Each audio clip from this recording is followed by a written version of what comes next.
आज की क्लास में हम एक कंप्लीट रिवीजन भी ले लेंगे, जो कुछ अभी तक हम पढ़ चुके हैं उसका। तो अभी तक जो भी आपने पढ़ा है उसका आपका रिवीजन भी हो जाएगा और नया जो है वो भी हम पढ़ लेंगे। आज ये चैप्टर हम कंप्लीट कर देंगे, ठीक है। The chapter is theory of demand. First of all, the definition of demand. Two definitions are given here. The first one we are having is, it is the amount of product. What is the demand? Demand is the amount of product that a consumer is willing and able to purchase at various prices over a given period of time. At various prices over a given period of time. So what do you mean by demand? Demand is the amount of product. Amount बोल सकते हैं, quantity बोल सकते हैं. Amount or the quantity of a product that a consumer is willing to buy or willing and able to purchase. तो willing तो यानी उसकी इच्छा होनी चाहिए और able यानी उसके पास पैसा होना चाहिए. So willing and able to purchase at various prices over given period of time. Time period भी important है. दूसरी definition यहाँ पे given है, demand for a commodity is the desire. तो desire और demand में किस चीज का डिफरेंस है? डिजायर और डिमांड एक ही बात हो जाएगी अगर डिजायर के साथ में हम दो चीजें और जोड़ दें तो क्या है? Demand for a commodity is the desire to buy a commodity backed by two things. मैंने कहा ना, दो चीजें जोड़ दें. डिजायर के साथ में कौन कौन सी दो चीजें होनी चाहिए? एक तो सफिशिएंट परचेजिंग पावर, यानी कि जेब में पैसा होना चाहिए, और secondly the willingness to spend, यानी उसको खर्च करने की हिम्मत भी होनी चाहिए. अगर कंजूस होने की प्रवृत्ति है तो पर्सन की जेब में पैसा कितना भी हो, फिर भी उसकी जो डिजायर है वो सिर्फ डिजायर रह जाएगी, डिमांड कभी नहीं बनेगी जब तक कि पैसा होने के साथ साथ उसकी विलिंगनेस टू स्पेंड भी ना हो. सो Dzire backed by sufficient purchasing power and willingness to spend becomes the demand. तो ये हो गया meaning of demand.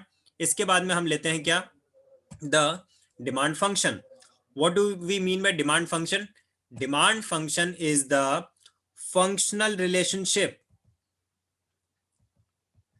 Demand function is the functional relationship between demand and factors affecting demand. बिल्कुल simple सी definition है भाई, जैसा उसका नेम है वैसा उसका मीनिंग हो जाएगा. क्या हमें पढ़ना है? Demand function. अब डिमांड फंक्शन है तो फंक्शनल रिलेशनशिप होगा, और रिलेशनशिप हमेशा दो लोगों के बीच में होता है, एक के बीच में तो होगा नहीं. तो यहाँ पे रिलेशनशिप किसके बीच में लेना है? The functional relationship between demand. Obviously demand function है तो पहले एक कैंडिडेट तो उसमें डिमांड होगा ही होगा, और दूसरा factors affecting demand, which is also known as the determinants of demand. So demand function is the functional relationship between the demand and factors affecting demand, or the determinants of demand, or the components of demand. So what are the factors affecting demand? We are having in all 5 factors affecting demand, which can be presented in the form of an abbreviated form like this, that is dx. Dx means demand function, equals to F, that is factors affecting demand. So what are those factors? We are having Px, Pr, Y, T and E. Px, that is price of the commodity. Pr, that is price of the related good. Y, that is income. T, that is taste and preference, and E, that is future expectations or consumer expectations. इसमें से भी ये जो total 5 हैं, आप देखेंगे कि एक अगर हम हटा दें, इसको दो कैटेगरी में आप कर सकते हैं. इसमें से जो सबसे पहला वाला है ये तो होता है प्राइस फैक्टर, और बाकी के जो 4 हैं ये सब चीजें हम ऑलरेडी पढ़ चुके हैं पहले, एक रिवीजन में बता रहा हूं आपको. तो सबसे पहला वाला जो है वो तो है प्राइस ऑफ द प्रोडक्ट, और जो बाकी के 4 हैं वो है नॉन प्राइस फैक्टर. पहला वाला प्राइस फैक्टर, बाकी के नॉन प्राइस फैक्टर. टोटल है 5 में से first one is the price factor, remaining 4 are the non price factor. ठीक है, तो शुरू करते हैं. सबसे पहले हम इन सभी का डिटेल में एक्सप्लेनेशन हमें लेना है. जितने भी फैक्टर्स अफेक्टिंग डिमांड है, कितने टोटल 5 फैक्टर्स अफेक्टिंग डिमांड है, और सभी को हमें एक एक करके समझते जाना है. क्या क्या समझेंगे इसमें हम तीन चीजें समझेंगे. सबसे पहला इनका meaning, then curve, and then schedule. ठीक है, इसको थोड़ा सा आई थिंक रिड्यूस कर देते हैं जिससे कि पूरी चीज एक साथ आएगा, नहीं आएगा. चलिए ठीक है, इसी को कंटिन्यू करते हैं. Price of product. Price of product means keeping factors other than price constant. तो अदर देन प्राइस में कौन कौन से होते हैं? 4. Price of the related good, income, taste and preference, and future expectation. तो रिमेनिंग फैक्टर्स को keeping factors other than price, मैंने बताया था ना टोटल 5 में से पहला वाला है वो प्राइस फैक्टर है और बाकी के जितने भी हैं वो नॉन प्राइस फैक्टर हैं। So keeping the factors other than price constant, तो सबसे इंपॉर्टेंट बात यह है कि जो अदर देन प्राइस वाले फैक्टर्स हैं, रिमेनिंग 4 फैक्टर्स हैं, उनको आप कांस्टेंट लेंगे। सबसे पहली बात, keeping other factors constant if price falls quantity demand expends. ठीक है, if keeping other factors constant if price falls, price क्या हो रही है, प्राइस आपकी कम हो रही है, क्वांटिटी डिमांड एक्सपेंड्स, प्राइस कैसी हो रही है, प्राइस आपकी कम हो रही है और क्वांटिटी डिमांड क्या होगी, quantity demand will rise. Okay, keeping other factors constant if price falls quantity demand expends, if price rises, आगे क्या लिख रहा है, if price rises the quantity demand contracts, there is an inverse or the negative relationship between price and quantity demand due to which demand curve is negatively sloped। अब shape of the demand curve तो आप देख ही सकते हैं अपनी screen पे, ये आपका कर्व यहाँ पे बना हुआ है जिसमें हमने y एक्सिस पे लिया है price. On the y-axis, we are having price, and on the x-axis, we have taken the quantity demand. On the x-axis, we have taken the quantity demand. इसको थोड़ा सा स्क्रॉल कर देंगे नीचे और प्राइस आप देख सकते हैं जहां पे 100 रुपीज की प्राइस थी, 100 रुपीज की प्राइस पे पर्सन ने क्वांटिटी डिमांड कितना किया था, इस 100 रुपीज की प्राइस पे पर्सन ने 20 यूनिट्स के क्वांटिटी डिमांड किया था। लेकिन जैसे आपकी प्राइस 80 रुपीज हो गई, यहाँ पे भी चेक कर सकते हो आप टेबल में, शेड्यूल में 100 रुपीज की प्राइस पे 20 की क्वांटिटी डिमांड है और 80 रुपीज प्राइस जब हो जाती है, प्राइस कम हो जाती है तो क्वांटिटी डिमांड इंक्रीज हो जाती है, 20 से 40 पे आ जाते हैं। और अगर प्राइस कम होती है तो क्वांटिटी डिमांड आपकी और इंक्रीज हो जाती है, 60 हो जाती है। तो वही चीज यहाँ देख सकते हैं, 100 की प्राइस पे क्वांटिटी डिमांड 20 है, लेकिन 80 की जब प्राइस आती है तो 80 की प्राइस पे आप देख सकते हैं ये वाला पॉइंट है और क्वांटिटी डिमांड हो जाएगी हमारी 40। इसके बाद में प्राइस अगर 80 से और 60 रह जाती है और कम हो जाती है प्राइस, तो हमारी क्वांटिटी डिमांड ये देख सकते हैं आप, ये क्वांटिटी डिमांड और हमारी बढ़ गई। यानी कि जैसे जैसे हम प्राइस को कम करते जा रहे हैं, जैसे जैसे हम प्राइस को कम करते जा रहे हैं, हमारी क्वांटिटी डिमांड क्या होती जा रही है, एक्सपेंड होती जा रही है। वर्ड क्या यूज करेंगे हम, एक्सपेंड। ठीक है, राइज यूज नहीं करेंगे, but what word we will use, यहाँ पे भी लिखा हुआ है देखिए आप, if price falls quantity demand expands and if price rises the quantity demand contracts। तो वर्ड क्या यूज करेंगे, प्राइस के फॉल होने पे आपकी क्वांटिटी डिमांड क्या करेगी, एक्सपेंड करेगी, एक्सपेंड वर्ड यूज करेंगे हम उसके लिए। और इसी चीज को आप यहां पे शॉर्ट फॉर्म में भी देख सकते हैं, price rises quantity demand contracts, price falls, arrow जो डाउनवर्ड एरो दिखा रहा है ना फॉल्स, क्वांटिटी डिमांड एक्सपेंड्स, जो अपवर्ड एरो है वो एक्सपेंड्स। ठीक है, तो टोटल 5 फैक्टर्स हैं, हर फैक्टर में हमें meaning, table and graph, meaning, schedule and curve, यही चीजें प्रेजेंट करते जानी है। आई होप फर्स्ट वाला आपको क्लियर अच्छी तरह से समझ में आया होगा। और अब हम बढ़ते हैं हम अपने नेक्स्ट फैक्टर की तरफ। नेक्स्ट फैक्टर हमारा क्या होगा, नेक्स्ट फैक्टर हमारा है price of the related good. जो रिलेटेड गुड्स है वो दो तरह की होती हैं, याद होगा आप लोगों को, दो तरह की रिलेटेड गुड्स होती हैं, एक होती है सब्सटीट्यूट गुड्स, दूसरी होती हैं कॉम्प्लीमेंट्री गुड्स। ठीक है, substitute goods and complementary goods, और यहाँ पे उनके अदर नेम्स भी गिवन है। सबसे पहले देखें कि ये रिलेटेड गुड्स के बारे में क्या लिखा है। The price of the related good, that is PR, also known as this price of the related good, is also denoted by cross price effect।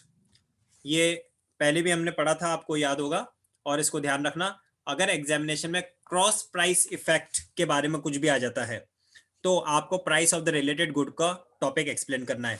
क्या देना होगा उसमें, पहला मीनिंग, दूसरा शेड्यूल और तीसरा कर्व, तीन चीजें बस। ठीक है, क्या लिखा है, with a change in price of one product, with a change in price of one product the resultant change in the quantity demand of the other product.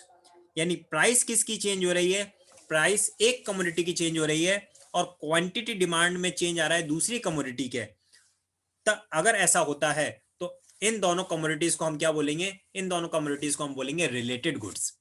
और अगर एक कम्युनिटी के प्राइस में चेंज होने से दूसरी कम्युनिटी के quantity demand में कोई चेंज नहीं आ रहा है तो ऐसी गुड्स को हम क्या बोलेंगे, non related goods. I repeat, जहां पे एक कम्युनिटी के प्राइस में चेंज आने से दूसरी कम्युनिटी के क्वांटिटी डिमांड में चेंज आता है तो ऐसी गुड्स को हम क्या बोलेंगे, रिलेटेड गुड्स। और यही हमारा topic, price of the related goods, the second factor affecting demand. Related goods are of two types, substitute goods and complementary goods. सबसे पहले देखते हैं substitute goods. Substitute goods are also known as competitive goods. इसे आप ध्यान रखें mind में, substitute goods are also known as competitive goods. ठीक है, ये अदर नेम है इसका सब्स्टिट्यूट गुड का। क्या लिखा है, these are those goods which can replace one for the other and can be consumed with the same ease and satisfaction, can be consumed with the same ease and satisfaction without having any uh, compromise in the satisfaction and the taste. So for example, tea and coffee, Pepsi and Coke, these are, Pepsi drink करें आप या cocoa का लो, एक ही बात है। ठीक है, with the rise in price of a product, with the rise in the price of a product, there is increase in quantity demand of the substitute good. क्या लिखा है, with the rise in the price of a product, एक product की अगर price increase होती है, with the rise in the price of a product, the quantity demand, the quantity demand of the substitute good will also increase. अब एक चीज यहाँ पे बहुत कॉन्सेंट्रेट, सबसे पहला तो आपको ये नजर आ गया होगा कि यहाँ पे डायरेक्ट रिलेशनशिप है, प्राइस इंक्रीज हुई क्वांटिटी डिमांड भी इंक्रीज हुई तो डायरेक्ट रिलेशनशिप है। It means we can say that there is a direct relationship between price and quantity demand of the substitute good. ये कॉन्सेप्ट हो गया माइंड में। अब यहाँ पे एक चीज आप देखेंगे, मैंने जब आपको प्राइस ऑफ द प्रोडक्ट पढ़ाया था, जब मैंने आपको पहला वाला प्राइस ऑफ द प्रोडक्ट पढ़ाया था तो क्या बताया था मैंने, वहां पे हमने कॉन्सेंट्रेट किया था किस चीज पर, that if price falls the quantity demand expends. वहां पे मैंने वर्ड क्या यूज किया था, द क्वांटिटी डिमांड एक्सपेंड्स। लेकिन जयेश मैं क्लास में हूं, मैं तुम्हें 15 मिनट बाद कॉल करता हूं वापस। Okay sir, okay.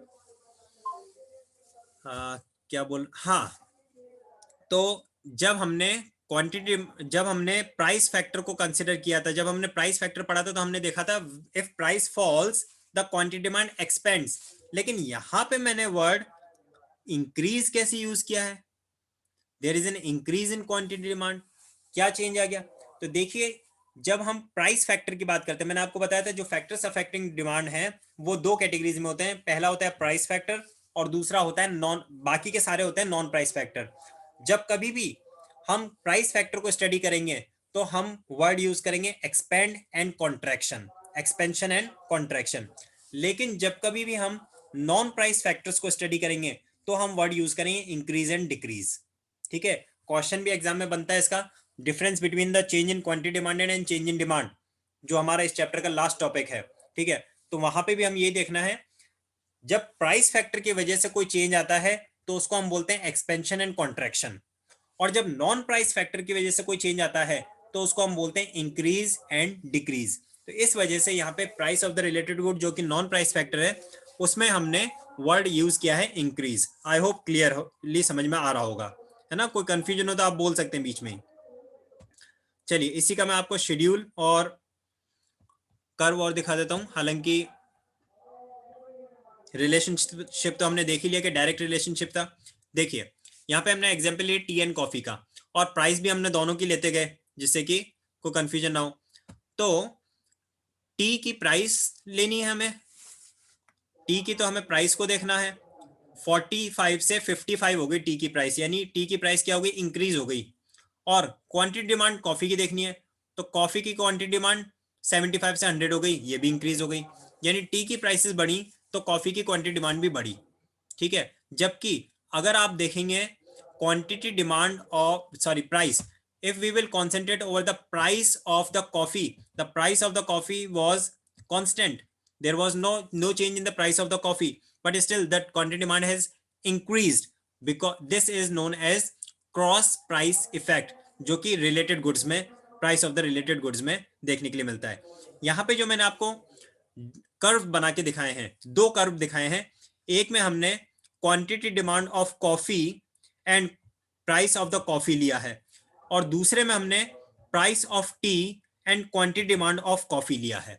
यानी कि जब आप price of the related good show कर रहे हैं तो उसके हिसाब से, तो ये आप एरो देख रहे हैं, यहाँ पे जो मैंने एरो दिखाया है, ये price of the T and coffee, quantity demand of coffee अगर आप लेते हैं तो कौन सा रिलेशनशिप दिखेगा? पॉजिटिव रिलेशनशिप दिखेगा। The shape of the demand curve will be positively slope. ये जो आपको दिखा नजर आ रहा है, ये कौन सा वाला कर्व है?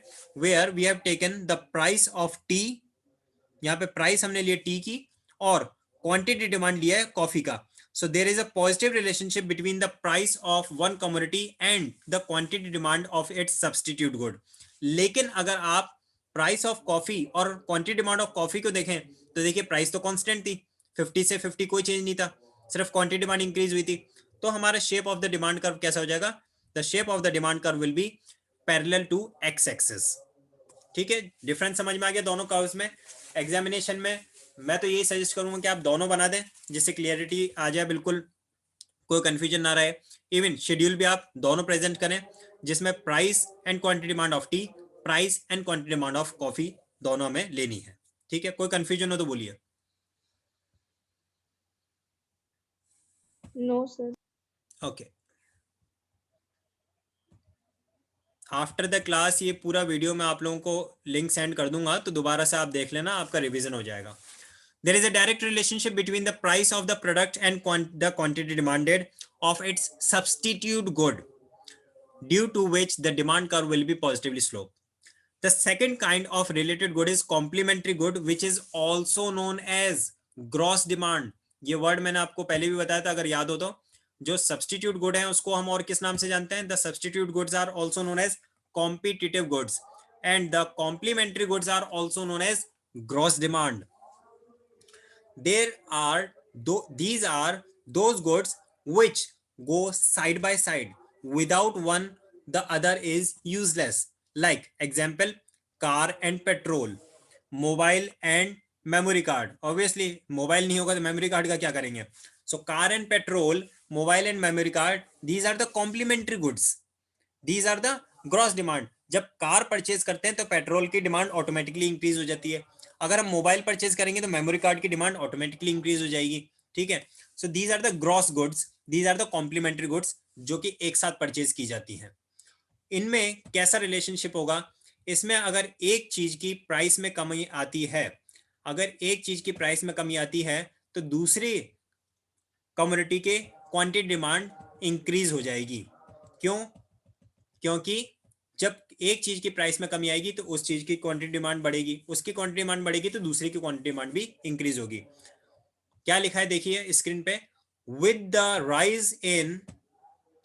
Rise in price of a product there is a decrease in quantity demand of its complementary good.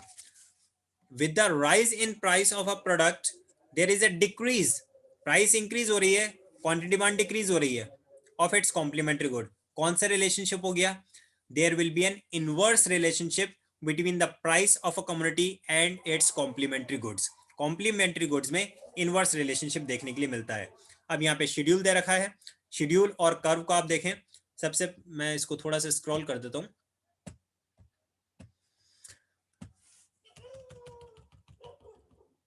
Schedule और कर्व को हम कंसंट्रेशन से देखें। शेड्यूल में हमने क्या क्या लिया है? कार एंड पेट्रोल को हमने लिया है। कार की प्राइसेस 2 लाख से 5 लाख हो गई। क्या हो गई? कार की प्राइसेस इंक्रीज हो गई, तो ऑब्वियसली क्वांटिटी डिमांड तो कम होगी कार की, है ना, 100 से 50 रह गया। प्राइसेस ऑफ पेट्रोल पहले 65 थी, अभी भी 65, हालांकि 65 है नहीं, मार्केट में अभी 91 रुपीज 31 पैसे की रेट चल रही पेट्रोल की, but we have just taken the hypothetical data, that is petrol की प्राइस 65 से 65 ही रही। Still the quantity demand of the petrol has fallen, the quantity demand of petrol has fallen from 1000 to 500। अब सोचने वाली बात यह है, अगर प्राइसेस में कोई चेंज नहीं आया था तो फिर क्वांटिटी डिमांड ऑफ पेट्रोल कम कैसे हो गया? Because due to rise in the prices of car की प्राइसेस के इंक्रीज होने की वजह से quantity demand of petrol fall हो गया, and this shows the inverse relationship. तो जहां पे हम price of car and the quantity demand of petrol को अगर एक कर्व में लेते हैं तो हमें कैसा कर्व देखने के लिए मिलेगा? We will get the negatively slope curve, we will get a negatively slope demand curve. जहां पे हमने price of car and quantity demand of petrol को लिया है तो हम देखेंगे नेगेटिवली स्लोप डिमांड कर्व। लेकिन अगर मैं सिर्फ पेट्रोल को लूं, यानी price of petrol and quantity demand of petrol, तो क्या देखेंगे आप देखेंगे कि प्राइसेस में कोई चेंज नहीं है, पेट्रोल के प्राइसेस तो कांस्टेंट है। तो शेप ऑफ डिमांड कर्व फिर आपको कैसे देखने के लिए मिलेगा? It will be parallel to X axis, because we have taken the prices of petrol and prices of petrol are were constant, there was no change in the price of petrol. 65 की 65 ही चल रही थी, तो इस वजह से यहाँ पे शेप ऑफ डिमांड कर्व कैसा हो जाएगा? Parallel to X axis. लेकिन अगर आप सब्सटीट्यूट, अगर आप complementary good, price of the related good के पॉइंट ऑफ व्यू से कर्व बना रहे हैं तो हमें यही कर्व बनाना चाहिए जो कि क्या शो करेगा? इनडायरेक्ट और inverse relationship between the price of a product and the quantity demand of its complementary good. I hope clearly समझ में आया होगा। जो मैंने कर्व में बनाया है उसी चीज को एक बार हम एक्सप्लेनेशन में और पढ़ लेते हैं। There is an inverse relationship between the price of the product and the quantity demand of its complementary good. जबकि हमने सब्सटीट्यूट गुड के लिए क्या पढ़ा था? There is a positive relationship between the price of the product and the quantity demand of its substitute good. वहीं यहाँ पे आ गया inverse relationship between the price of the product and quantity demand of its complementary goods, due to which the demand curve will be negatively slope. Third हमारा factor affecting demand आता है income of the consumer. Obvious बात है, income तो main factor है। अगर person की income increase होगी then the person will buy more of the goods. लेकिन अगर पर्सन की इनकम फॉल होगी then the person will buy less of the goods. तो कैसा रिलेशनशिप नजर आ रहा है? ऑब्वियसली रिलेशनशिप तो पॉजिटिव ही नजर आ रहा है, लेकिन बट यहाँ पे भी कुछ कंस्ट्रेंट्स हैं। कंस्ट्रेंट्स क्या हैं? There are various types of goods, there are various categories of goods. उसके बेसिस पे इनकम इफेक्ट को हम पढ़ेंगे। तो पहले तो देखते हैं कि इनकम ऑफ कंज्यूमर के बारे में general introduction. There is a direct relationship, अभी मैंने बताया था आपको, अगर पर्सन की इनकम इंक्रीज होगी तो डिमांड भी बढ़ाएगा, इनकम कम होगी तो डिमांड भी थोड़ी कम कर लेगा। तो there is a direct relationship between the income, there is a direct relationship between the income and the quantity demanded of the product, but this type of direct relationship is not found in all types of goods. When income of the consumer increases, then quantity demand of for normal goods increases and for inferior goods decreases. तो goods जो है वो आपकी total 3 तरह की होती हैं। Normal goods भी होती हैं, इंफीरियर गुड्स भी होती हैं, कंफर्ट एंड लग्जरियस गुड्स भी होती हैं। ठीक है, तो पर्सन की इनकम बढ़ने पर कौन सी गुड्स की डिमांड बढ़ेगी? नॉर्मल गुड्स की डिमांड बढ़ेगी। लेकिन पर्सन की इनकम बढ़ने पर इंफीरियर गुड्स, हल्की क्वालिटी के जो गुड्स हैं, उनकी डिमांड क्या बढ़ेगी? नहीं, ऑब्वियसली उनकी डिमांड कम हो जाएगी। पर्सन की इनकम बढ़ रही है, so his standard of living will also increase and he will buy good quality products. Why he will buy the inferior goods? So the demand for inferior goods will fall. So it depends upon what type of good we are talking about, whether we are talking about the necessity products, or we are talking about the comfort and luxurious goods, or we are talking about the inferior goods. तो उस पर depend कर, general अगर बात करें कोई भी person, the relationship between the income and quantity demanded, तो वो आएगा पॉजिटिव रिलेशनशिप। देखिए इनकम बढ़ेगी तो क्वांटिटी डिमांड भी बढ़ेगी। लेकिन कुछ एक्सेप्शन आ जाते हैं, जैसे इंफीरियर गुड्स हो गया, वो इसका एक्सेप्शन है। तो उस हिसाब से तो देखिए यहाँ पे कुछ टाइप्स ऑफ गुड्स मैंने आपको बताया है। पहला है हमारे पास में टाइप्स ऑफ गुड्स में नेसेसिटी प्रोडक्ट्स। तो नेसेसिटी प्रोडक्ट्स को अगर आप देखेंगे तो नेसेसिटी प्रोडक्ट्स में तो नो रिलेशन आता है, क्योंकि चाहे पर्सन की इनकम कम हो या ज्यादा, the demand for the necessity products like food shelter clothing वो सेम ही रहना है। फॉर एग्जाम्पल, अगर पर्सन की इनकम ज्यादा हो जाएगी तो क्या वो सॉल्ट का कंजम्पशन बढ़ा देगा? खाने में ज्यादा नमक डाल के खाने लग जाएगा? Obviously not. अगर पर्सन की इनकम कम हो जाएगी तो क्या वो फीका खाना खाएगा? Obviously not. So such are these are the few examples of necessary goods जो होना ही है। तो नो रिलेशन, चाहे इनकम इंक्रीज हो या डिक्रीज हो, there will no be not any change in the quantity demand of these necessary goods. But the second we are having is comfort and luxurious products, which is having a direct relationship. Comfort and luxurious goods, which is having a direct relationship with the income and quantity demand, and these are also known as normal goods. Comfort and luxurious goods को हम normal goods में भी लेते हैं. और तीसरा हमारे पास आता है inferior goods या inferior products, हल्के क्वालिटी के, जिसके साथ कैसा इनवर्स रिलेशनशिप होता है. Why it is in inverse? Because simple सी बात है, जहाँ इनकम बढ़ेगी तो पर्सन अच्छी क्वालिटी का सामान खरीदेगा, हल्का नहीं खरीदेगा. तो ये एक छोटा सा एक्सप्लेनेशन था टाइप्स ऑफ गुड्स के बारे में. आगे बढ़ते हैं. कोई कंफ्यूजन यहाँ तक हो तो पूछ सकते हैं. No sir. जी, नेसेसरी गुड्स के लिए देखिए क्या लिखा है. These products are the basic requirements for one's living, without which man cannot survive. That is food, shelter, and clothing, etc. Whether income increases or decreases, quantity demand remains the same. चाहे income बढ़ेगी या कम होगी, लेकिन quantity demand same ही रहेगी.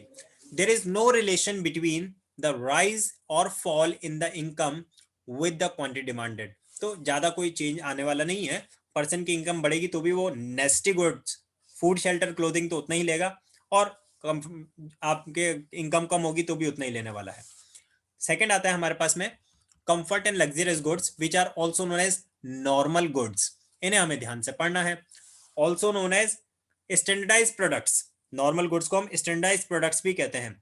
और वैसे भी हमेशा याद रखना, what goods are called normal goods? The goods which have an inverse relationship with demand, the goods which have an inverse relationship with the price and direct relationship with the income. I repeat, इसको चाहे तो लिख भी सकते हैं. The goods which have an inverse relationship with its price and direct relationship, positive relationship with its income are called the normal goods. Normal goods are the goods which follow the law of demand. Law of demand क्या है वो आगे हम पढ़ने वाले हैं. But the normal goods are the goods which follow the law of demand. चलिए पढ़ते हैं क्या लिखा है. Comfort and luxurious products, normal goods, also known as standardized products. Normal goods are those in case of which there is a positive relationship between income and quantity demanded. क्या लिखा हुआ है? There is a positive relationship between the income and the quantity demanded. हाँ, other things remaining constant, वो एक important point है, वो हमेशा हम लिखते हैं. assumptions जो है वो constant के लेके चलते हैं. quantity demanded increases in response of increase in the consumer's income and vice versa. Income बढ़ेगी तो क्वांटिटी डिमांड भी इंक्रीज होगी. अब जब दोनों चीजें एक साथ इंक्रीज हो रही हैं तो आप अंदाजा लगा सकते हैं what will be the shape of the demand curve. The shape of the demand curve will be positively slope, because where the income is rising, the quantity demand is also rising. You can see that thing on the y-axis. We have taken what? We have taken income. और income क्या हुआ हमारा? increase हो रहा है. और income के increase होने पे, income increase कैसे हो रहा है? देखिए, y से y2 पे जब मैं जा रहा हूं तो ये मेरी income increase हो गई, और quantity demand भी q से q2 पे increase हो गई. उसी की जगह आप देखेंगे, अगर मेरी income decrease होती है, y से y1 इनकम डिक्रीज हुई, तो मेरी क्वांटिटी डिमांड भी डिक्रीज हो गई Q से Q1. तो कैसा रिलेशनशिप देखने के लिए मिला? There is a positive relationship and the shape of the demand curve will be positively slope. ठीक है, अब आगे बढ़ते हैं. नेक्स्ट आता है इंफीरियर गुड्स. इंफीरियर गुड्स और inferior products, these are low priced products which are cheap and are given the last preference in the consumer's list. That is coarse grain, bajra, jowar, etc. coarse cloth like khadi. तो हल्के quality का होता है तो इनको last preference है. जहां तक होता है नहीं खरीदते हैं normally person. If the person is having a standard good quality standard of life, he will not buy to prefer he will not prefer to buy such goods. तो if the income increases the quantity demand will fall. If the income fall the quantity demand will rise. Person की income बढ़ेगी तो हल्की चीजें कम खरीदेगा तो quantity demand fall हो जाएगी. पर्सन की इनकम कम होगी तो उसे मजबूरन हल्की चीजें खरीदनी पड़ेंगी तो क्वांटिटी डिमांड बढ़ जाएगी. तो ये इंफीरियर गुड्स के साथ कैसा रिलेशनशिप देखने के लिए मिल रहा है? इनवर्स रिलेशनशिप देखने के लिए मिल रहा है. If a person income increases, consumer demand less of the goods because he will switch over to superior or the normal goods. Superior goods को हम normal goods कहते हैं and vice versa. There is an inverse relationship between the income and the quantity demanded of inferior goods, due to which the demand curve is negatively slope. Due to which the demand curve will be negatively slope. ठीक है, तो जैसा हमने पढ़ा है वैसे curve भी check कर लेते हैं. क्या डिमांड कर्व वाकई में नेगेटिवली स्लोप है? ये देखिए, ये डिमांड कर्व बना हुआ है छोटा सा आपकी स्क्रीन पे, तो आप देख सकते हैं हमने वाई एक्सिस पे इनकम लिया है और एक्स एक्सिस पे क्वांटिटी डिमांड लिया है, और जो डिमांड कर्व है वो कैसा है? नेगेटिवली स्लोप है. यहां तक कोई कंफ्यूजन किसी के माइंड में? नेक्स्ट फोर्थ हमारे पास में जी, वेरी गुड. फोर्थ हमारे पास में आता है taste and preference. When an individual prefers a certain product because of its taste, customs, traditions, age, profession, etc. With a change in price the quantity demand remains the same. जहां पे कौन कौन सी चीजें कंसीडर करनी है हमें यहाँ पे?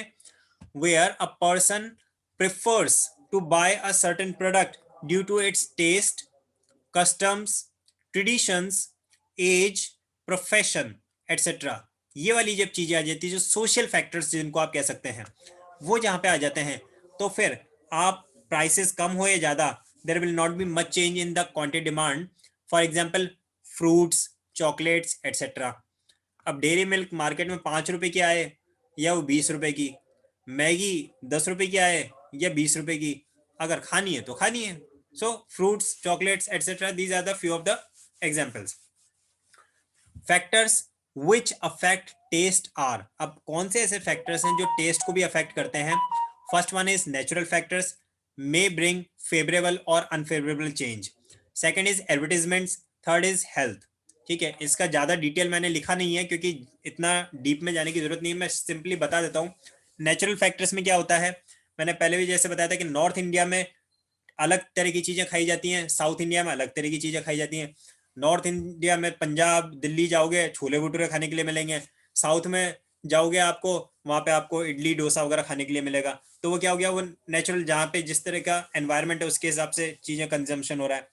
फिर एडवर्टाइजमेंट्स, ऑब्वियसली जिस चीज का एडवर्टाइजमेंट बढ़ेगा तो आपके टेस्ट में चेंज आ सकता है, आपकी प्रेफरेंसेस में चेंज आ सकता है एडवर्टाइजमेंट देख देख के.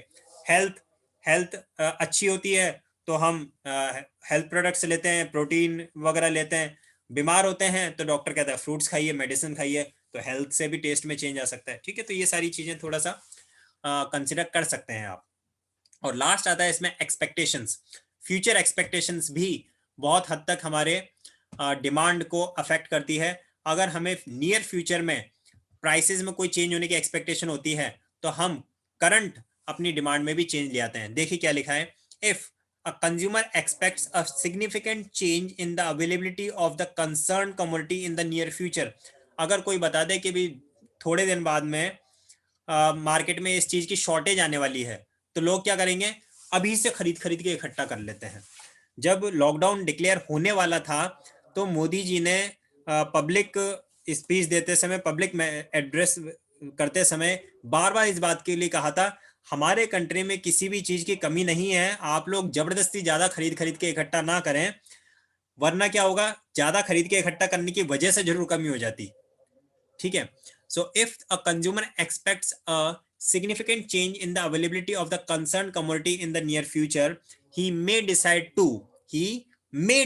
to change his present demand for the commodity at its existing price. तो प्राइसेस में चेंज नहीं आया, सिर्फ कंज्यूमर की एक्सपेक्टेशंस में थोड़ा सा चेंज आया था, उसकी वजह से उसने क्वांटिटी डिमांड बढ़ा दिया. ये एक एक्सपेक्टेशन वाला पॉइंट आता है. तो यहाँ पे हमने डिस्कस किए फैक्टर्स अफेक्टिंग डिमांड. लेकिन ये कौन से वाला डिमांड फंक्शन था? ये जो अभी हमने पढ़ा ये था इंडिविजुअल डिमांड फंक्शन। इसी को अगर हम मार्केट डिमांड फंक्शन पढ़ें तो उसमें दो फैक्टर और ऐड हो जाते हैं। मार्केट डिमांड फंक्शन में क्या लिखा है, market demand function shows how market demand for a commodity which is also known as aggregate demand. बहुत इंपॉर्टेंट पॉइंट है, याद रखना इस चीज को। अगर कोई पूछे मार्केट डिमांड को हम और क्या कह सकते हैं, तो the market demand of a commodity is known as aggregate demand. ठीक है, क्योंकि इंडिविजुअल की नहीं है, वो डिमांड हमेशा इंडिविजुअल की होती है और मार्केट की हमेशा एग्रीगेट डिमांड होती है। Is related to its determinants. तो what do you we mean by market demand function? Market demand function is the functional relationship between the aggregate demand and its determinants. ठीक है, जिसमें आप देख सकते हैं px, pr, y, t and e ये तो सेम है। नए क्या है, सबसे पहला n that is number of buyers and yd that is distribution of income. ये दो फैक्टर नए आए हैं, तो इन्हीं दोनों को हम यहाँ पे डिस्कस करेंगे।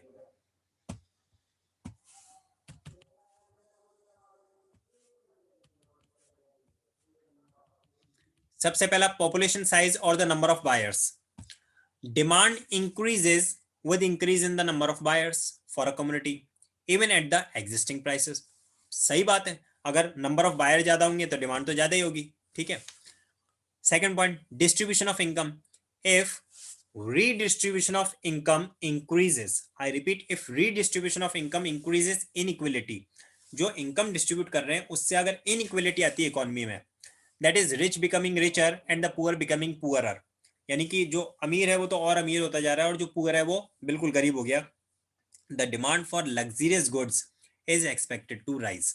तो ऑब्वियसली जब इनइक्वलिटी ऑफ इनकम होगी तो जो लग्जरियस गुड्स हैं उनकी डिमांड बढ़ सकती है, otherwise normally the demand will fall. Means अगर एक सिंपल आपको सेंटेंस लिखना है डिस्ट्रीब्यूशन ऑफ इनकम के बारे में तो आप क्या लिखेंगे, if there will be an inequality of income distribution in the economy, it will result in fall in the demand in the economy, and where there will be a equal distribution, where there will be a equal distribution in the economy, it will result in increase in demand in the economy। तो ये point आप लिख सकते हैं, है ना, क्या, where there will be a equal distribution of income in the economy, it will raise the demand in the economy। ठीक है, यहाँ तक कोई कंफ्यूजन, कोई डाउट हो माइंड में तो बोलें। No sir. ठीक है, अब नेक्स्ट पॉइंट आ रहा है आपका डिमांड शेड्यूल।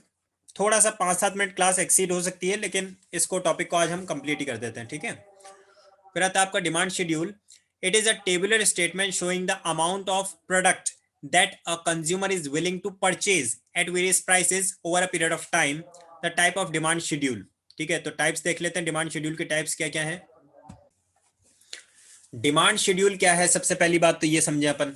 तो डिमांड शेड्यूल के लिए आपको माइंड में क्या वर्ड रखना है, जहां पे भी वर्ड शेड्यूल आए ना तो माइंड में आप सोच लेना tabular statement. So what do you mean bye demand schedule? Demand schedule is the tabular statement, साफ साफ लिखा हुआ दिख रहा है। अब टेबुलर स्टेटमेंट किस बात का, क्या शो करोगे आप इस टेबुलर स्टेटमेंट में, showing the amount of product that a consumer is willing to buy और consumer is willing to purchase at various prices over a period of time. ठीक है, तो डिमांड शेड्यूल क्या है, demand schedule is the tabular statement. Tabular statement किस चीज का, tabular statement जिसमें दो चीजें दिखा रखी हैं। कौन कौन सी दो, पहला अमाउंट ऑफ कमोडिटी एंड दूसरा प्राइसेस ऑफ कमोडिटी। जहां prices and quantity of a commodity display करते हैं हम एक टेबुलर स्टेटमेंट में, उसी को हम बोलते हैं डिमांड शेड्यूल। ठीक है, और ये दो तरीके होते हैं, एक होता है इंडिविजुअल डिमांड शेड्यूल, दूसरा होता है market demand schedule. Individual demand schedule means it is a tabular statement, it is a table showing different quantities of a commodity that one particular buyer, क्या वर्ड लिखा है यहाँ पे, that a one particular buyer is in the market is ready to buy at different possible prices of the commodity at a point of time। ठीक है, तो यहाँ पे वन बायर की बात कर रहे हैं तो वो हो जाता है इंडिविजुअल डिमांड शेड्यूल। ठीक है, तो दिखाते हैं। अच्छा, ये जो शेड्यूल है ना, इसको भी याद करना बहुत इजी है, ज़्यादा स्ट्रेस लेने की जरूरत नहीं माइंड में। आप क्या करना, प्राइसेस को स्टार्ट करना 100 से और 20-20 कम करते जाओ। 100 से प्राइसेस को स्टार्ट करो और 20-20 कम करते जाओ। देखो 100, 80, 60, 40, 20, ठीक है, ये कम करते गए। और जो क्वांटिटी डिमांड है उसको 20 से स्टार्ट करना और उसके बाद 20 बढ़ाते जाना। जब प्राइस कम हो रही है तो क्वांटिटी डिमांड तो बढ़ेगी ना, तो 20 से स्टार्ट किया था, 20 के बाद 40, 60, 80, 100। तो ये देखो कितना इजी डिमांड शेड्यूल है, इजीली याद हो जाएगा आपको इंडिविजुअल डिमांड शेड्यूल। ठीक है, प्राइसेस को 100 से स्टार्ट करके 20-20 कम करते जाना, क्वांटिटी डिमांड को 20 से स्टार्ट करके 20-20 बढ़ाते जाना। हो गया demand schedule, individual demand schedule. अब ले लेते हैं अपन मार्केट डिमांड शेड्यूल को। तो मार्केट डिमांड शेड्यूल क्या होता है? इंडिविजुअल डिमांड शेड्यूल के लिए हमने वर्ड बोला था वन, तो मार्केट डिमांड शेड्यूल के लिए बोल दो all the consumers in the market. और all the consumers in the market की डिमांड जब करेंगे तो उसको डिमांड को हम क्या बोलते हैं? Market demand is also known as, बोलो जल्दी से वर्ड बोलो, market demand is also known as, बताओ बताओ। Market aggregate demand, demand. जी, market demand is also known as aggregate demand. देखिए क्या लिखा है, it is a table showing different quantities of a commodity that all the consumers, क्या word आ गया यहाँ पे? ऑल द बायर्स आ गया। वहां पे क्या लिखा था? वन सिंगल बायर लिखा था इंडिविजुअल के लिए, यहाँ पे लिखा है that all the buyers in the market are ready to buy at different possible prices of the commodity at a point of time. अब यहाँ पे हमने प्राइस तो वही लिया है, देखो वही 100 से स्टार्ट करके और 20-20 की कमी करते गए, 100, 80, 60, 40, 20, है ना। क्वांटिटी डिमांड हमने सबसे पहला तो ए का ले लिया, ये एक कंज्यूमर है, फिर बी का ले लिया, दूसरा कंज्यूमर है, फिर सी का ले लिया, ये तीसरा कंज्यूमर है। ठीक है, और फिर ए बी और सी तीनों को जब ऐड कर देते हो, ये देखो ए बी और सी तीनों को जब ऐड कर देते हो तो वो क्या बन जाता है? वो बन जाता है मार्केट। हमने यहाँ पे अज्यूम किया है कि मार्केट में 3 ही कंज्यूमर है, जबकि मार्केट में हंड्रेड्स ऑफ कंज्यूमर्स होते हैं, थाउजेंड्स ऑफ कंज्यूमर्स होते हैं।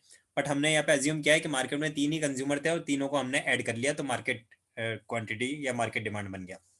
अब इसके शेड्यूल को देखो, पहला वाला तो देखो सेम टू सेम है, वही 20 से स्टार्ट किया था और 20 की इंक्रीज करते गए, 20, 40, 60, 80, 100, है ना, ये तो सेम है। दूसरे वाले में 20 की जगह 10 से स्टार्ट कर देना, और 10 से स्टार्ट किया है तो 10 का इंक्रीज करते जाना, 10, 20, 30, 40, 50। तीसरे वाले को 5 से स्टार्ट कर देना, ठीक है, और फिर कितने का इंक्रीज करते जाना? 5 का इंक्रीज करते जाना। यानी 20 से स्टार्ट किया तो 20 बढ़ाते जाओ, 10 से स्टार्ट किया 10 बढ़ाते जाओ, 5 से स्टार्ट किया 5 बढ़ाते जाओ। बन गया शेड्यूल, कोई टेंशन। ठीक है, और इसको फिर सारों को ऐड कर दोगे, है ना, ए प्लस बी प्लस सी जब कर दोगे तो आपका मार्केट बन जाएगा। ए की क्वांटिटी डिमांड, है ना, ये बता देता हूँ मैं, जैसे एक आपको कोई भी, ये जैसे जहां पे प्राइस 80 रुपीज की थी वहां पे हमने quantity demand of A 40 plus 20 60 plus 10 70, तो ये देखो ये 70 आ गया। ए बी और सी को तीनों को आपस में ऐड कर दोगे तो मार्केट हो गया। यहाँ पे बता भी रखा है ब्रैकेट में। क्लियर है, कोई डाउट यहां तक? चलिए आगे बढ़ते हैं। अब आता है नेक्स्ट आपका डिमांड कर्व। जब हमने डिमांड शेड्यूल पढ़ लिया तो अब डिमांड कर्व भी पढ़ना पड़ेगा। डिमांड शेड्यूल के लिए क्या पढ़ा था, क्या होता है demand schedule? Demand schedule is the tabular statement showing the price of the community and the quantity demanded of the community. ठीक है, तो डिमांड कर्व क्या है? Demand curve is the graphical representation of demand schedule. Okay, खत्म, इतनी सी definition है छोटी सी। क्या डिमांड कर्व क्या है? Demand curve is a simply a graphical representation of the demand schedule. जो डिमांड शेड्यूल था उसका जब ग्राफिकल रिप्रेजेंटेशन कर देते हैं, डायग्रामेटिक रिप्रेजेंटेशन कर देते हैं, तो उसी को तो बोलते हैं फिर डिमांड शेड्यूल, कुछ और नया थोड़ी है। ठीक है, तो ये हो गया graphic representation of demand schedule is known as demand curve. हाँ, इस ग्राफिक रिप्रेजेंटेशन में आप शो क्या कर रहे हैं? We are showing how quantity demanded of a commodity, how quantity demanded of a commodity is related to the price। Price और quantity demand का रिलेशनशिप शो कर रहे हैं। It is of two types. अब किस जो आपके डिमांड कर्व में दो हो सकते हैं, individual demand curve and market demand curve, क्योंकि शेड्यूल भी दो थे तो डिमांड कर्व भी दो हो सकते हैं। इंडिविजुअल डिमांड कर्व क्या है? It is a graphic representation of the individual demand schedule, है ना। इंडिविजुअल डिमांड शेड्यूल का ग्राफिक रिप्रेजेंटेशन करते हैं तो उसको बोलते हैं इंडिविजुअल डिमांड कर्व। तो जल्दी से बताओ मार्केट डिमांड कर्व क्या हो जाएगा? Market demand curve is a graphical representation of market demand market schedule. Demand. जी, वेरी गुड, बिल्कुल सही, एक जना बोला दूसरा नहीं बोला, बोलना चाहिए दोनों को। तो ये सिंपल कॉन्सेप्ट माइंड में याद रखना है। Individual demand curve, graphic representation of individual demand schedule. Market demand curve, graphic representation of market demand schedule. Simple. The slope of the demand curve is negatively sloped, वो तो दिख ही रहा है हमें। प्राइसेस क्या मैंने बताया था, 100 से स्टार्ट करना, 20 कम करते जाना, तो 100, 80, 60, 40, 20। और क्वांटिटी डिमांड 20 से स्टार्ट करना, 20 बढ़ाते जाना, 20, 40, 60, 80, 100। And shape of the demand curve कैसा आपको नजर आ रहा है? The shape of the demand curve, we can see that it is a negatively sloped demand curve from left to right. It is a negatively sloped demand curve, individual demand curve. ठीक है, यहां तक कोई confusion, कोई doubt? चलिए आगे बढ़ते हैं। No, next sir. नेक्स्ट हमारा टॉपिक No, आएगा sir.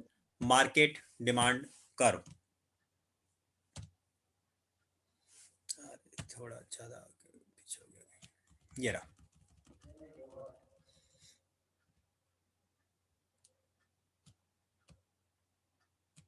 इसकी डेफिनेशन यहाँ लिखी हुई नहीं है डेफिनेशन, कोई बात नहीं। हाँ लिखा है, शॉर्ट में लिखा है। देखिए market demand curve, it is a graphical representation of the market demand schedule. तो देखिए मैंने ए का, बी का, सी का, सबके अलग भी बना दिया। ये ए का डिमांड कर्व, ये बी का डिमांड कर्व, और ये सी का डिमांड कर्व। शेप तो तीनों का नेगेटिवली स्लोप ही था। और इन्हीं तीनों को जब कंबाइन कर दोगे आप, तीनों कर्व को अगर आप कंबाइन कर देंगे तो क्या बन जाएगा आपके पास में? मार्केट डिमांड कर्व बन जाएगा। ये आपके पास में तीनों को कंबाइन करके ये मार्केट डिमांड कर्व आ गया, है ना। शेप इसका भी वही आएगा आपका, नेगेटिवली स्लोप, क्योंकि लॉ ऑफ डिमांड थोड़ी ना चेंज होना है, चाहे आप इंडिविजुअल डिमांड कर्व बनाओ या मार्केट डिमांड कर्व। जो आपका लॉ ऑफ डिमांड है वो तो वही रहेगा, that with the rise in prices the quantity demand will contract, and with the fall in prices the quantity demand will expand. Law of demand तो वही रहेगा हमारा। तो ये हो गया आपका मार्केट डिमांड कर्व। ठीक है,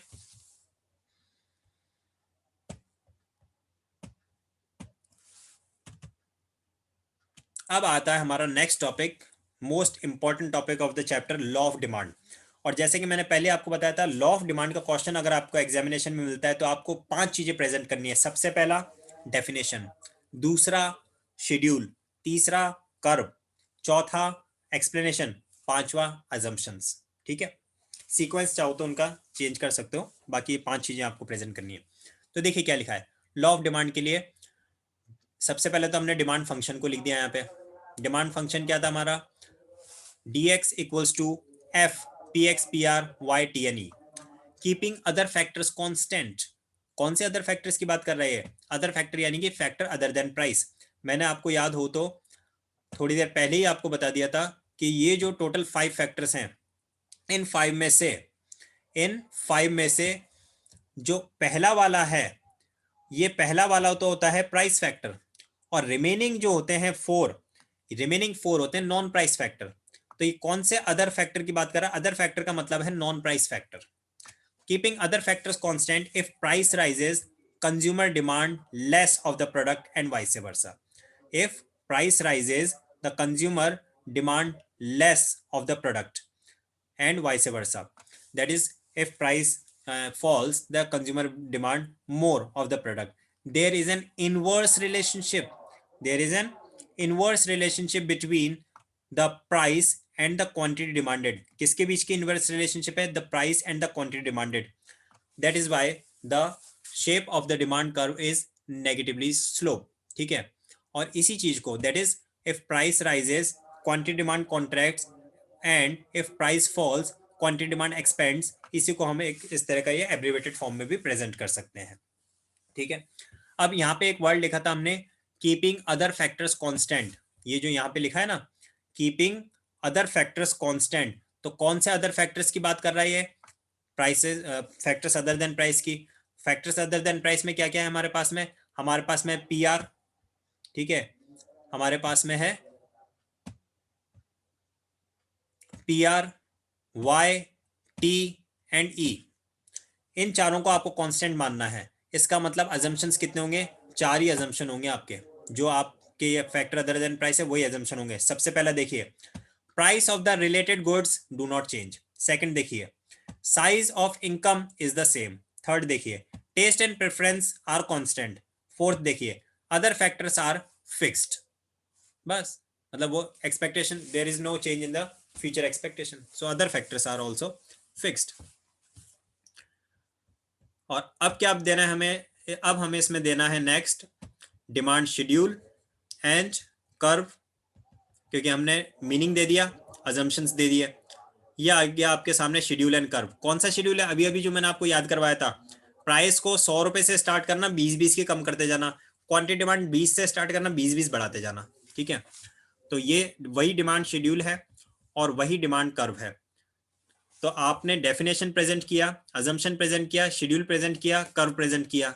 अब क्या बचा लास्ट? अब लास्ट हमारे पास बचा एक्सप्लेनेशन। तो एक्सप्लेनेशन कैसे बनेगा? एक्सप्लेनेशन के लिए देखो, आप देख सकते हो यहां पे आप एक्सप्लेनेशन लिख देंगे, where the price falls from 60 to 40।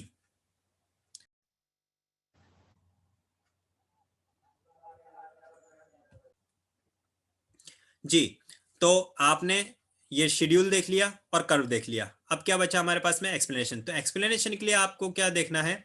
Explanation के लिए आपको देखना है where the price falls from 60 to 40, the quantity demand expands from 60 to 80, and where price rises from 60 to 80, the quantity demand falls from 60 to 40, which shows an inverse relationship between the price and its quantity demanded।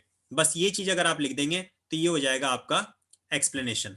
ठीक है, चलिए आगे बढ़ते हैं। अब एक question आ रहा है, उम्मीद करता हूं क्वेश्चन को आप पढ़ेंगे, समझेंगे और माइंड में उसका कुछ आंसर सोचेंगे।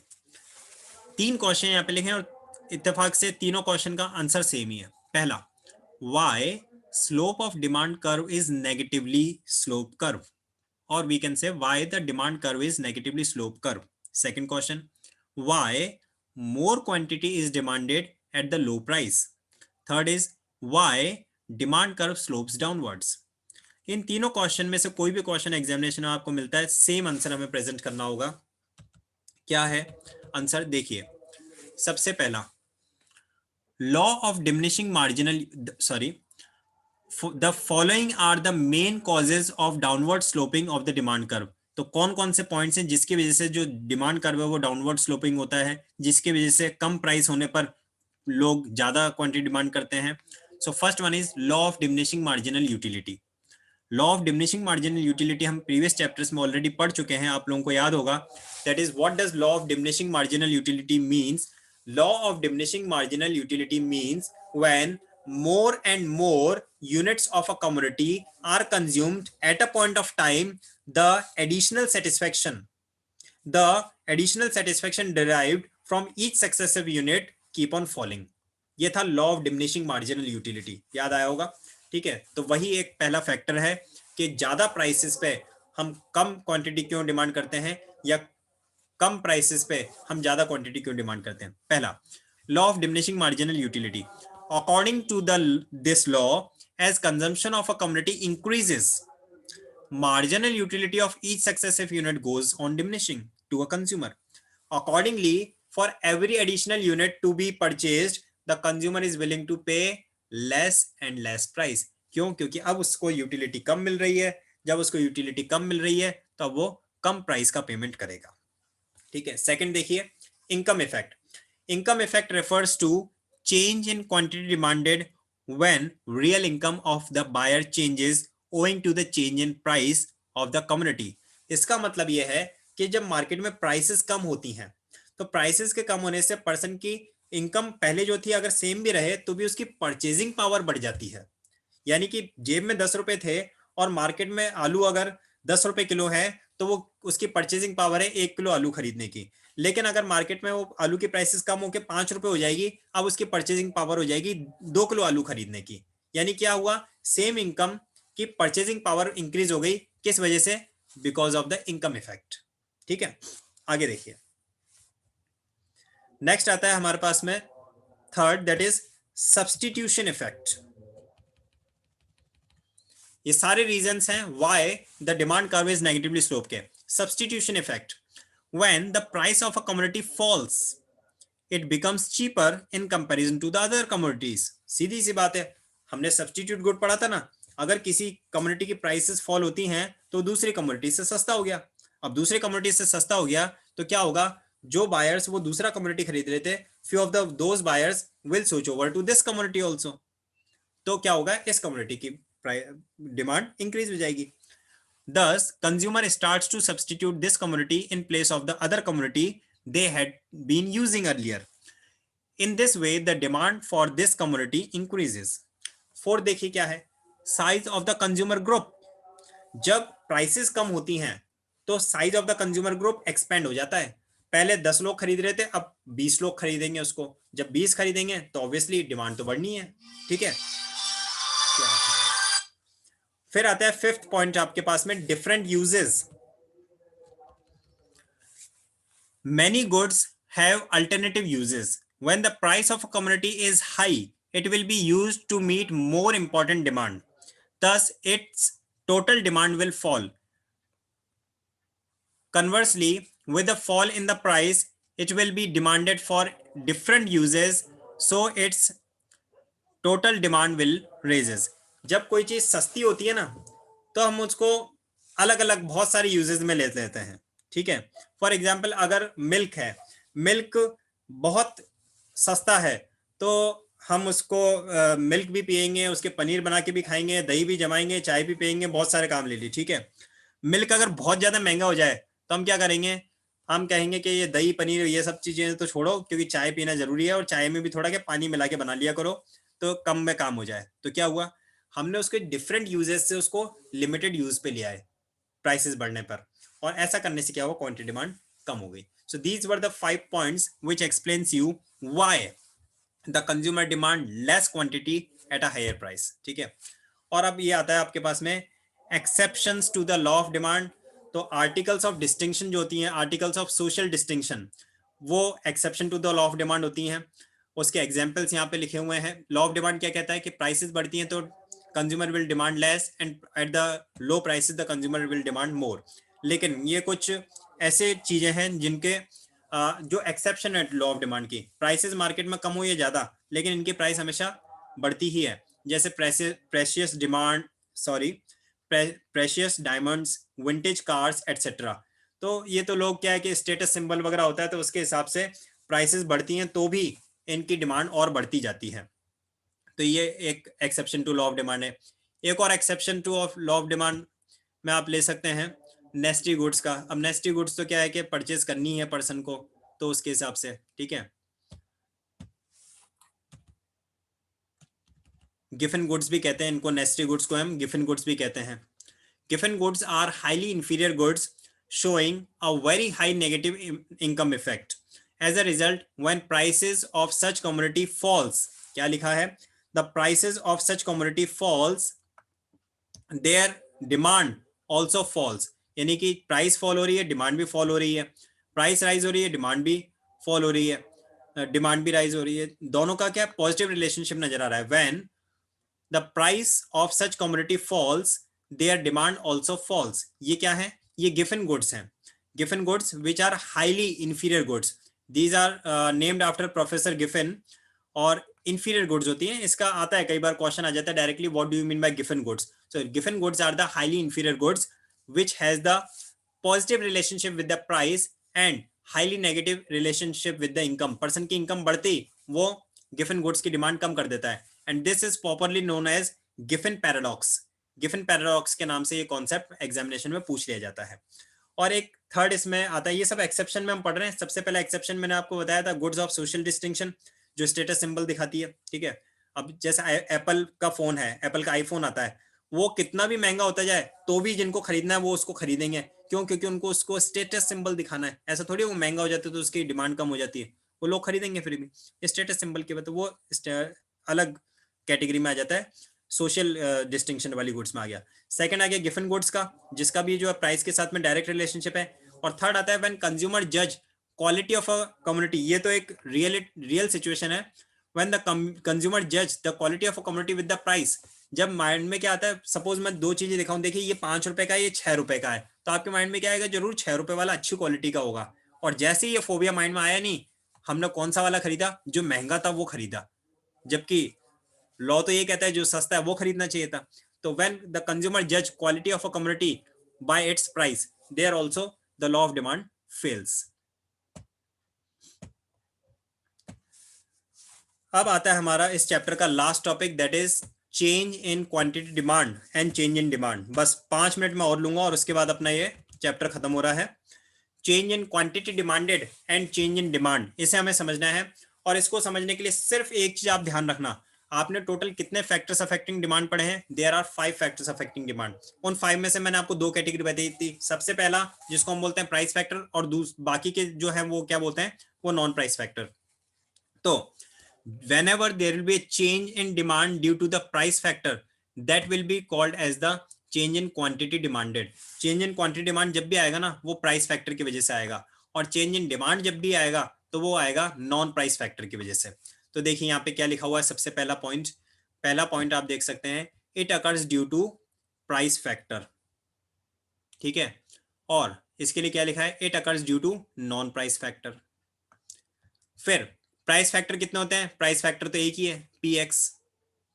नॉन प्राइस फैक्टर कितने हैं? नॉन प्राइस फैक्टर 4 हैं, PRYTNE, ठीक है। फिर आता है it is a movement upward और डाउनवर्ड।